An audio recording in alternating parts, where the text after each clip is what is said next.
Reading this morning is from an article that I got online on the New York Times that actually was printed in today's print edition of the New York Times. Because the headline on Friday was about the case of Etan Patz, a murder case from 1979. And it's been tried the third time, and the jury, by one juror, failed to agree on a verdict. And so a mistrial was declared for the third time. But this is a story about the impact, the cultural impact of the Etan Patz's case, called Etan Patz's Disappearance Has a Lasting Impact on Parenting. On Friday, a Manhattan jury concluded that it could not reach a verdict in the trial of Pedro Hernandez, who was charged with killing Etan Patz on the basis of a confession that his lawyers argued was a figment of an unstable mind. The district attorney has not decided whether to retry Mr. Hernandez, but no verdict, nor lack of one, could change the impact the 6-year-old boy's disappearance had on parenting. His abduction in 1979 transformed the experience of childhood for many boys and girls his age, and set the mold for the sort of fathers and mothers they themselves would become. He was not famous when he vanished, his family not a wealthy target of kidnappers seeking ransom, and that made the case all the more haunting in its randomness. The disappearance of Etan Patz changed what parents feared. Quote, "In some ways it is the most important case culturally," unquote, said Paula S. Fass, a historian and author of the book Kidnapped: Child Abduction in America, published in 1997. Quote, "This case served as a wellspring of the idea that when little boys and little girls, but especially boys, were taken, that it was almost certainly by a pedophile," unquote. Statistically, abductions by strangers remain rare. According to the National Center for Missing and Exploited Children, 194 Amber Alerts involving 243 children were issued in 2013, the most recent year analyzed. The vast majority of abductors were relatives or people who knew the children. But Etan's was the first of a small number of cases stretching over a generation that were rare but still saturated news coverage, creating the impression of an epidemic. And then they quote several other people who were children in New York around that time, their memories of the case at the time. And then it says, most of these children grew up to become, by their own definition, helicopter parents. Mr. Spade, with an 11-year-old son, says he knows he acts more like his parents did after Etan disappeared than they did before that day.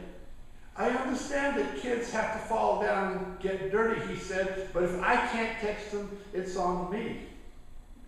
Ms. Blake said that as a 7-year-old, she took a crosstown bus to school by herself, and despite the feeling that the city was a minefield, she was allowed to roam outdoors alone among what she described as a bizarre cast of characters. Quote, "There was the hippie," she said. "There was the screamer who drank rubbing alcohol. They were frightening and they would talk to us all the time." Today, Ms. Blake said she was nowhere nearly as free with her own son. "It has everything to do with Etan," she said. "That is the boogeyman." Her son is 11, and she reluctantly lets him walk alone to a bus stop. "I totally freak out," Ms. Blake said. She recently took him to dinner on Court Street in Brooklyn. And when he asked to run the mile home by himself, she said yes, and then worried. "Oh my God, that was so stupid. Why did I let him do that?" She hurried home, repeating to herself, "I'm a good parent," only to find him on the stoop where he belonged, feeling great, which is how it should be. Free-range children. It's Mother's Day again. It's all over the newspapers, the TV, the internet. The florists are abloom in gold. The chocolatiers are pumping out profits. Hallmark cards are purveying gauzy sentiments. But why, you may wonder, do we have to talk about it at church? Well, for one thing, because the whole holiday got started by Julia Ward Howe, a Unitarian, who, after writing the most stirring martial song of the 19th century, decided to turn peace activist and proposed that all mothers meet for a council to decide how to turn swords into plowshares. But the more significant connection is that we talk in this place about love as the most important human value. But love is abstract. In some senses, it's just another four-letter word. And down through the ages, two things have been put forward as symbols of unconditional love: God and mothers. It is not surprising that the metaphor of God the parent has such a hold in our religious history, for where else in our worldly experience can we find anything approximating what that love might feel like than the love our actual parents bestowed on us? That, of course, puts motherhood on a pretty high pedestal, and it should not surprise us that many women today refuse to step onto that stage, either by refusing to become mothers or by refusing to allow any grandiose notions of motherhood to get in the way of how they actually do their job. In real life, in its gritty particulars, there are many different ways we approach motherhood, some with pleasure and some with pain. Each of us here has had a mother, or you wouldn't be sitting here. But many of us are not equipped by plumbing to be mothers, and some of those of us who are so equipped may not have become mothers out of choice, out of chance, or necessity. Some of us have the sort of wonderful relations with our mothers, which is reflected in the sentimental cards and images and tweets and treats that we are awash in. Others of us will have had relationships with our real mothers that are more problematic. Many of us will relate emotionally to strong women in our lives who are not our biological mothers, aunts, grandmothers, nursemaids, older sisters. Some of us may have been raised by fathers who tried to be both mother and father to us. Some of us are biological mothers, have actually given birth one or more times, and others of us have fulfilled a maternal role for younger generations by way of adoption or foster parenting. And some of us have lost children during our lifetimes, and for these Mother's Day holds up the mirror of that loss. Motherhood, in short, is not all apple pie. At its best, it is about love, about nurturing the next generation and giving them what they need to survive and thrive in their lives. And part of that is avoiding danger. Which brings me to the specific topic of the morning. I want to talk about child rearing, recognizing that few of us are engaged directly in raising children now, but that many of us have grandchildren, for which we will be responsible from time to time. Here's the case that made the news recently. In a D.C. suburb, Montgomery County Police received a call to check on the welfare of the Mayativ children, 10-year-old Rafi and 6-year-old Dvora, at a Silver Spring park. Their house is just down the street and around the corner, a distance of less than a mile. Police say officers found the children unattended and they were taken into police custody. In many ways, the Mayativ family is very traditional. They eat suppers together, have fixed bedtimes, everyone does chores, there are limits on sweets and on screen time. The mother, Danielle Mayativ, said it was surreal that police were investigating them for letting these children walk around the neighborhood. I grew up in New York City in the 70s, she said, and nobody hesitated to let their kids walk around. The only thing that's changed between then and now is our fear. Are we more afraid? Is there more to be afraid of? And is it the public's business or the neighbor's business or anyone else's business? Is it the minister's business how parents balance safety and freedom for their children? A movement has started to advocate for the rights of parents to let their children out of their sights when they deem it advisable. It has the name Free Range Kids. Now, I think that's a rather amusing name because it really is taken from free range chicken, you know, and it's supposed to be this comforting sort of thing, but if you think about the equation of chicken and kids, the old Grimm's fairy tale had the biggest, scariest adult was the person that was going to eat the kids, right? So it's not really a great public relations ploy. But it is a full-scale movement, and a sympathetic blogger last week declared that Saturday, May 9th would be National Take Your Kids to the Park and Let Them Walk Home by Themselves Day. I know, that's, again, hard to put on a bumper sticker, isn't it? And a few parents did turn out in Silver Spring Park yesterday, where this all started, and vowed to let their children walk home alone. It is clear that there are dangers out there. In Cape Cod this past Monday, a 16-year-old high school student in Cotuit told police that an adult man followed her as she walked home from the school bus and tried to pull her into his pickup truck. Perhaps Cape Cod is a relatively safe place, but no place is absolutely safe, and no combination of parenting techniques can assure that nothing bad will ever happen to a child. Like a lot of the things we worry about, we don't have any way of knowing what the real risks are. In the age of instant media, anything unusual which happens to anyone immediately goes viral. So we see danger lurking, even if the chances of it hurting our kid is very minimal. In conversations like this, we in the older generations often fall back on the good old days. Well, how was it in the old days?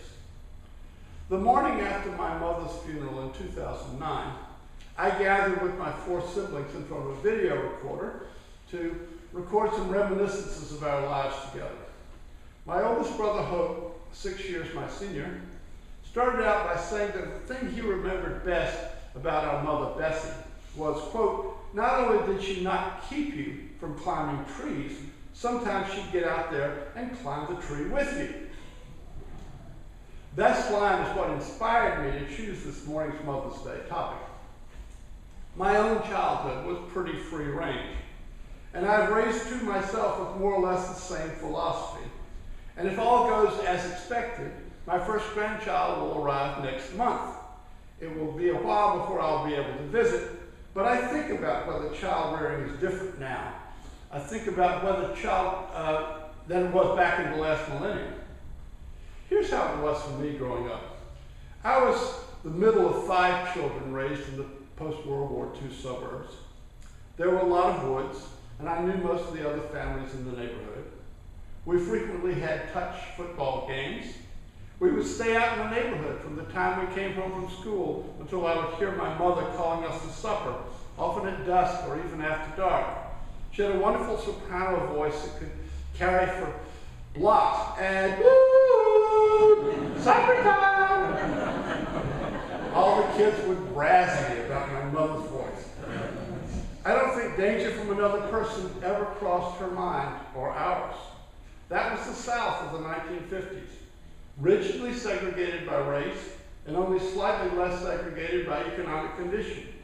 We were in a cocoon. It may not have been the fairest society, but it was a fairly safe one. My brothers and I did climb trees and built tree houses and rope swings. I had had 3 broken arms and a crushed vertebra by the time I was 11. In my early teens, I would take off on Saturday morning and bike all the way around the metropolitan area, 45 miles, alone or with a friend. I attended prep school in Virginia in the 9th and 10th grade, and in the 10th grade, a friend and I, aged 15 or so, spent our spring vacation hitchhiking from Lynchburg to Boston and back to look at colleges. I would also hitchhike to Washington, where my oldest brother introduced me to beer, which quickly became my best friend. From the time I got my driver's license at age 16, I pretty much wrote my own ticket. My oldest brother, the one with such a fond memory of our tree climbing mother, had had a serious streak of adolescent rebellion, which my father had not handled all that well, so he was a lot easier on the younger kids. And when Dad did impose any punishment, since he was a lawyer, he always made sure we understand what rule we had transgressed while we were being punished. I grew up with the belief that the moral world worked by a set of rules. I think this is what I tried to instill in my own children, that the world made sense basically, and that what they did mattered. There is an element of randomness and a lot of unfairness that happens despite your best efforts. But my first wife, Lee, and I tried to create an environment where they could see the effects of what they did or did not do. We strove to create a world that made sense, for we conceived of our task as to help them learn to make sense of it, at least that part which did make sense. Does that make sense? Downtown Charleston, South Carolina, where we raised our kids, was a lot different from the suburban environment in which I was raised, more diverse in terms of race and class. It's a great walking and biking city. Our kids roamed the neighborhood at will after they got old enough. Is any of this relevant? How dangerous is the world? Cases like the Etan Pat's abduction are still painful 38 years after they happened and still influence the behavior of parents. Maybe the world is a less safe place for children than it was when I was raising my children or when I was growing up, but I'm not sure of that. I know that within ourselves as parents, we always have this nagging thing, we're not good enough parents. That's one of the things that you have to deal with, that little voice all the time. Whether the world as a whole is safer or not is not as relevant as the particulars of the child's immediate environment and the mental status of the child himself. The contemporary conversation about parenting seems to have two extremes: the free-range kids whose parents are absent from the scene and the helicopter parent who is ever present, hovering. If the ideal is to let the child learn to think on her own and get the confidence to deal with situations, the problem with the free-range scenario is the child gets no guidance and may be unequipped to deal with any situation which may arise. The danger in the helicopter scenario is the child never learns to think for herself because it's always easier to let mom and dad do the thinking for you. A relative told me the story this week of taking his daughter to a selective private university to begin her freshman year. And the school had a meeting for all the new freshmen and a separate meeting for all the parents who had brought them. Now, these parents had spent 16 years of their lives ferrying these kids around to dance and music lessons, sports practice, summer camp, charity fundraisers, all to check off the boxes so the kids could gain admission to this very selective university. You might have thought the school's message would be, congratulations, well done. But at the meeting, the school's actual message was much simpler. Go home. Now it's time to let go. So we can think of a spectrum of parenting, from the very close to the very distant. And there's another axis in play, it seems to me, and that is how much stuff we put into our children's days and hours.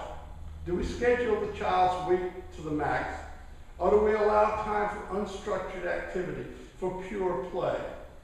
The child wants to acquire skills like musical instruments, or dance, or arts, sports, horseback riding, and the parent wants to accommodate to make sure the child gets as much enrichment as he or she wants. But I also try to give my kids what I had lots of growing up, time to goof off. Maybe that's gone. Maybe if you give today's kids unstructured time, you simply increase their online presence and the potential to stumble into trouble on the internet. As I think about it, my sense of danger to children today lurks at least as much on the internet as it does in the real parks and woods and neighborhoods. Is anyone going to call Child Protective Services if they find an underage girl posting sexually suggestive pictures on the web? She might be safely ensconced in her own home. All she needs is a private bedroom and a computer and a webcam. And yet modern technology can also empower. A parent or grandparent today can keep track of a child by a simple, cheap cell phone, which was not available 20 years ago.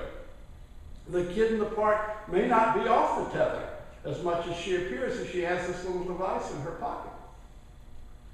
Free-range children. We have new ways for the kids to get in trouble and to stay out of it. But in a basic sense, the problems of raising children today, I think, look like the problems in any other generation. Because I could be completely wrong about this because I haven't been there in 20 or 30 years. But here's what I think. You try to give them good values. You want to keep them from serious harm. You want them to learn to deal with different situations and to develop the confidence that they themselves can do so. You want to let them know that life is not always a bed of roses and how to cope with disappointments and losses. As I was talking about this topic with Jacqueline,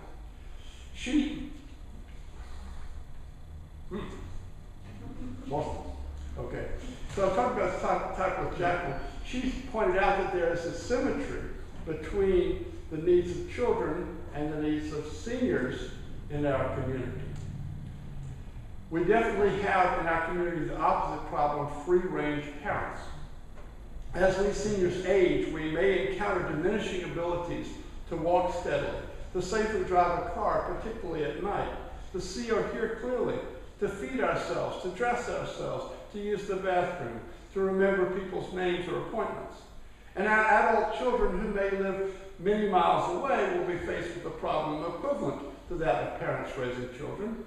How can my mom or dad be safe? How much freedom can he or she have?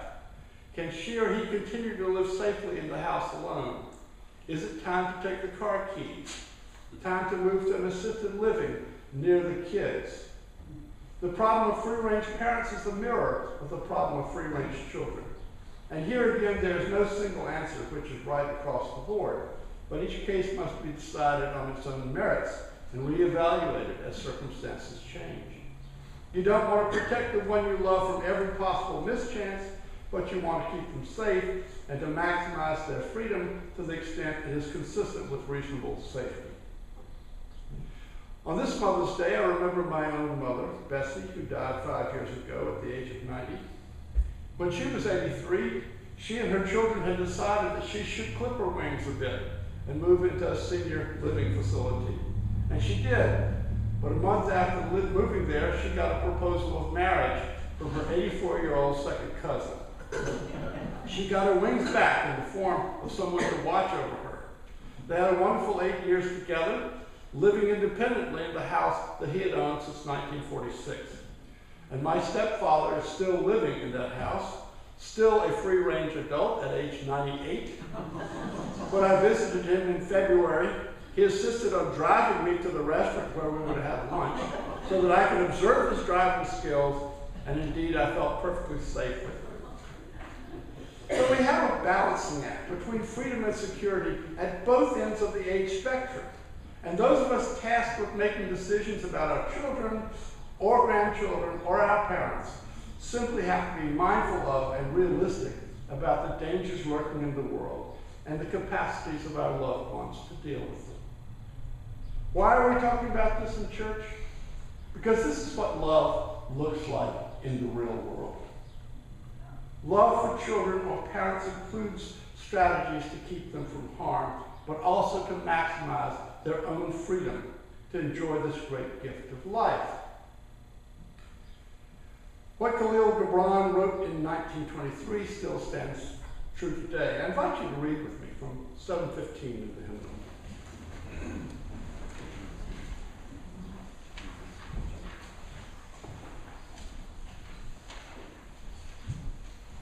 Your children are not your children.